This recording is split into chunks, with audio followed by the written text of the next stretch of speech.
सरस्वती महाभागे विद्ये कमललोचने विश्वरूपे विशालाक्षि विद्यां देहि नमोस्तुते।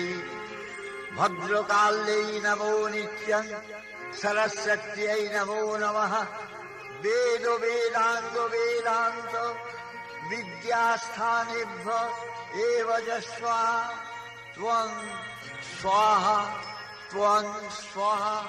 पद्मासना देवी श्वेतो पुष्प शोभिता श्वेतांबरधरा नित्य श्वेतगन्धानुलेपना श्वेताक्षसूत्रहस्ता च श्वेतचन्दनचर्चिता श्वेतवीणाधरा शुभ्रा श्वेतालङ्कार भूषिता वन्दिता सिद्धगन्धर्वैव शता क्षीरदन शूरदानो वै पूजिता मुनिभः सर्वै ऋषिभिः स्तूयते सदा स्तोत्रेणानेन त्वां देवी जगद्धात्री सरस्वती।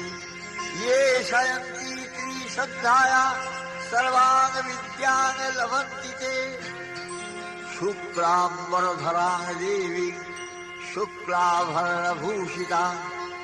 वाञ्छितं फलमाप्नोति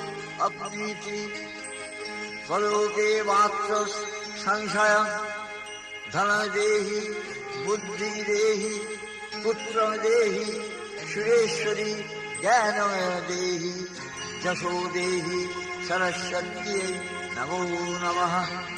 देहि प्रज्ञामेधं देहि विद्यां देहि सुपूजिते कल्याणं च जयं देहि सरस्वत्यै नमो नमः। त्वं स्वाहा त्वं स्वधा।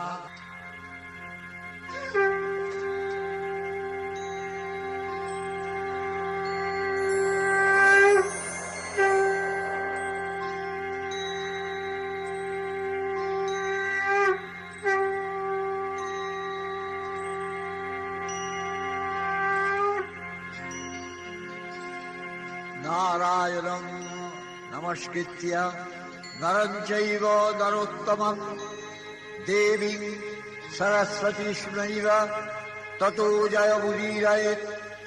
वन्दना करि गो माता देवी सरस्वती सर्वविद्याधिष्ठात्री তোমায় করি গো প্রণতি।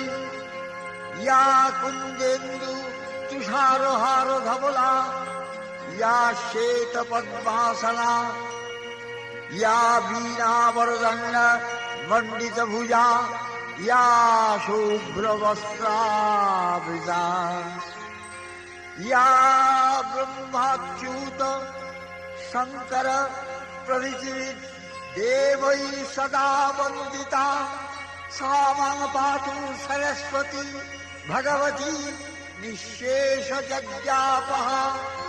विमला सरला पातु सुशुभ्रा दुःखनाशिनी रानी सरोजसंस्थाने शान्तिदा मां सरस्वती। न देवो भगवान् ब्रह्मालोको पितामह त्वां परित्यज्य सगतिष्ठे तथा भव। वरप्रदा यत्र वेदान्त सर्वाणि शस्त्राणि नित्यगीतानि तज्जयत् न विहीनत्वया देवी तथा मे सन्तु सिद्धयः। लक्ष्मीर्मेधा धरा पुष्टि गौरी तुष्टि प्रभाधृति एताभिः पाहि तनुभिः रस्त्राभिः मां सरस्वती।